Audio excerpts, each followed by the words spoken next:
अस्सलाम वालेकुम वरहमतुल्लाहि वबरकातुहू। मैं हूँ मिसेस कौसर और आप देख रहे हैं मेरा यूट्यूब चैनल मैं मिसेस कौसर। और अगर आप मेरे चैनल पर नए हैं तो मेरे चैनल को सब्सक्राइब कीजिए और जो है इसमें आने वाली तमाम वीडियोस से इस्तेफादा हासिल करते रहिए। आज जो मेरे पास टॉपिक है वह हिकायत रूमी। मौलाना जलालुद्दीन रूमी रहमतुल्लाह अलैह एक बरगुज़िदा बनते थे और उन्होंने भी शेख सादी के अंदाज में छोटी छोटी और दिलचस्प हिकायतें तहरीर की हैं, जिनमें कोई ना कोई नसीहत का पहलू हमारे लिए निकलता है। वो फरमाते हैं, हज़ारों बरस पहले की बात है, एक शख्स ने अपने घर में एक मुर्ग कुत्ता पाल रखा था। दोनों जानवरों में बड़ी दोस्ती थी और दोनों मिलजुल कर रहते थे। दोनों अपनी अपनी ज़बान में बातें भी किया करते थे। और तो इन दोनों को देखकर उस आदमी का दिल चाहा कि वो इन दोनों की बातें सुने, समझे और उसको ये पता चले कि दोनों क्या बातें करते हैं। वो ज़माना हज़रत मूसा अलैहिस्सलाम की नबुवत का ज़माना था और हज़रत मूसा अलैहिस्सलाम अल्लाह ताला से कलाम भी किया करते थे। तो एक दिन वो शख्स हज़रत मूसा अलैहिस्सलाम की खिदमत में हाज़िर हुआ और अपनी ख्वाहिश का ज़ाहिर करते हुए कहा, आप अलैहिस्सलाम तो अल्लाह ताला के नबी हैं, अल्लाह ताला से दरख्वास्त कीजिए कि मुझे जानवरों की ज़बान समझना आ जाए। हज़रत मूसा अलैहिस्सलाम ने उस शख्स की ख्वाहिश को नापसंद फरमाया और इरशाद किया, अल्लाह ताला खूब जानते हैं कि किसको क्या देना है। मगर वो शख्स बार बार आपकी खिदमत में हाजिर होकर ये दरख्वास्त करता रहा। तो आखिर में उस शख्स ने ये कहा कि अगर मुझे तमाम जानवरों की ज़बानी समझ में ना आए तो कोई बात नहीं, लेकिन जो मैंने जानवर अपने घर में पाल रखे हैं, यानी कि मुर्गे और कुत्ते की ज़बान, वो तो उसकी समझ तो मुझे अल्लाह ताला अता कर दे। आखिरकार हज़रत मूसा अलैहिस्सलाम ने फरमाया कि अच्छा, अल्लाह ताला ने इन दोनों मूसा अलैहिस्सलाम ने अल्लाह ताला से दुआ फरमाई कि अल्लाह ताला इनको जो है अपने उसके मुर्गे और कुत्ते की ज़बान जो वो समझा दे। तो लिहाजा अल्लाह ताला ने इन दोनों की ज़बान का इल्म तुझे अता फरमा दिया। उस शख्स को ये खुशखबरी सुना दी हज़रत मूसा अलैहिस्सलाम ने। फिर तो वह शख्स बहुत खुश हुआ और अपने घर चला आया। दूसरे रोज़ उसने देखा कि रोटी का एक टुकड़ा दस्तरखान से नीचे गिर गया, तो मुर्ग ने उसे उठा लिया। कुत्ते ने मुर्ग से कहा, ए दोस्त, रोटी का टुकड़ा तुम मुझे दे दो।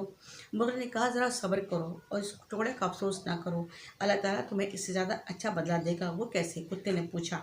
तो मुर्ग बोला, कल हमारे मालिक का घोड़ा मर जाएगा तो तुम पेट भर के खा लेना, क्योंकि इंसान तो घोड़े का गोश्त खाते ही नहीं है। मालिक बहुत खुश हुआ कि उसे इन दोनों की बातों की समझ में आ गई। लिहाजा वो जल्दी जल्दी बाजार किया और जाकर उसने अपना घोड़ा जो है बेच दिया और उसका जो है वो मुनाफा अपने रुपए की शक्ल में हासिल कर लिया। दूसरे दिन फिर निवाला गिरा जिसे मुर्ग ने उठा लिया। तो कुत्ते ने कहा, तुम तो झूठे हो, मालिक का घोड़ा कहाँ मरा? मुर्ग ने कहा, नहीं दोस्त, मैं झूठा नहीं हूँ, मालिक ने घोड़ा बेच दिया और वो नए मालिक के पास जाकर मर गया। तुम फिक्र ना करो, कल उसका ऊँट मर जाएगा। ऊँट बड़ा जानवर है, उसकी मौत से तुम्हारे ऐश हो जाएंगी। उस आदमी ने मुर्ग की बात सुनी, उसके समझ में बात आ गई और फ़ौरन गया और जाने के बाद उसने जो है वो अपना ऊँट भी जो है वो बेच दिया और उसके पैसे खड़े कर लिए। और इस तरह से वो उसने अपने आप को एक बार फिर नुकसान से बचा लिया। तीसरे दिन कुत्ते और मुर्ग में फिर बातचीत हुई। कुत्ते ने मुर्ग से कहा, तुम तो पड़ले दर्जे के झूठे हो, वो कहाँ है मरा हुआ ऊँट जिससे मैं अपना पेट भरूं? मुर्ग ने कहा, मालिक ने जल्दी की और ऊँट को बेच डाला। दूसरी जगह जाकर ऊँट मर गया और हमारा मालिक नुकसान से बच गया। मगर तुम फिक्र न करो, कल मालिक का गुलाम मर जाएगा, फिर तुम्हारे ऐश ही ऐश होंगे। अच्छा, वो कैसे? कुत्ते ने हैरत से पूछा। तो मुर्ग ने बोला, कल हमारे मालिक का गुलाम मर जाएगा तो उसके रिश्तेदार फ़कीरों और गरीबों को खाना खिलाएंगे और कुत्तों को भी बहुत ज़्यादा खाना मिलेगा। ये बात सुनते ही उस शख्स ने गुलाम को साथ लिया और बाज़ार में फ़रोख्त कर डाला।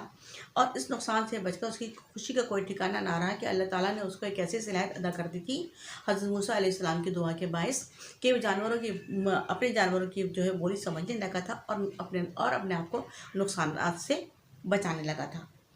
चौथे दिन हस्ब मामूल वो शख्स नाश्ते के बाद कुत्ते और मुर्ग की बातें सुनने लगा। मुर्ग ने रोटी का टुकड़ा उठाया तो कुत्ते ने कहा, अरे शौकी खोरा बातों ने मुर्गे, तुम्हारी वो पेशन गोइयाँ कहाँ गई? तुम रोज़ाना मुझे नई नई खबरें सुनाते हो मगर होता कुछ और ही है। मुर्ग बोला, तुम यकीन करो, हुआ यही सब है, मगर हमारे मालिक ने इस बार भी खुद को नुकसान से बचा लिया। गुलाम नए खरीदार के पास जाकर मर गया, क्योंकि मौत को तो एक वक्त मुकर्रर है, चाहे इसके पास मरता कहीं वो कहीं और जाकर मर गया और इसके मरने का नुकसान तो उस खरीदार को हुआ। हमारे मालिक ने उस खरीदार की रकम बर्बाद कर दी, लेकिन अब खुद हमारे मालिक की अपनी जान पर बनने वाली है। जिस्म और माल का नुकसान आदमी की जान का सदका होता है। एक नुकसान सैकड़ों नुकसानात से बचाता है। अब कल यकीनन हमारा मालिक मर जाएगा, उसके वारिस गाय कुर्बान कर देंगे।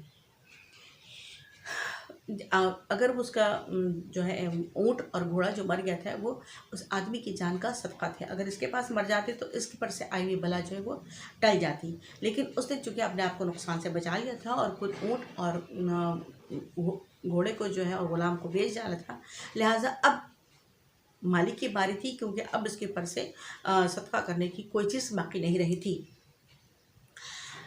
कल जब मालिक मर जाएगा तो उसके जो है गुस्सा जो है वो गाय कुर्बान करेंगे, तो फिर तुम्हारे ऐशी ऐश होंगे, खूब मज़े करना, रोटियां बोटियां दस्तरखान का झूठा खाना खाकर खूब दावत उड़ाना।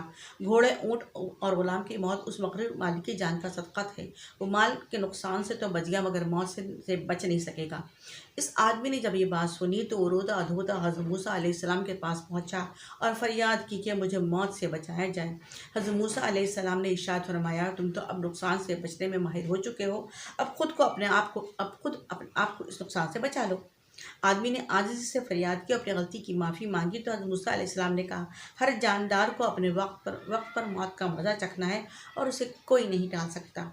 इस वक्त उस आदमी की हालत ख़राब हो गई। चार आदमी चारपाई में डालकर उसके घर ले गए।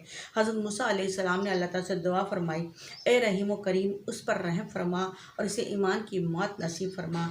अल्लाह ताला ने हज़रत मूसा अलैहिस्सलाम की दुआ कबूल फरमाई और उस आदमी पर रहम फरमाया और उसे ईमान की मौत नसीब फरमाई।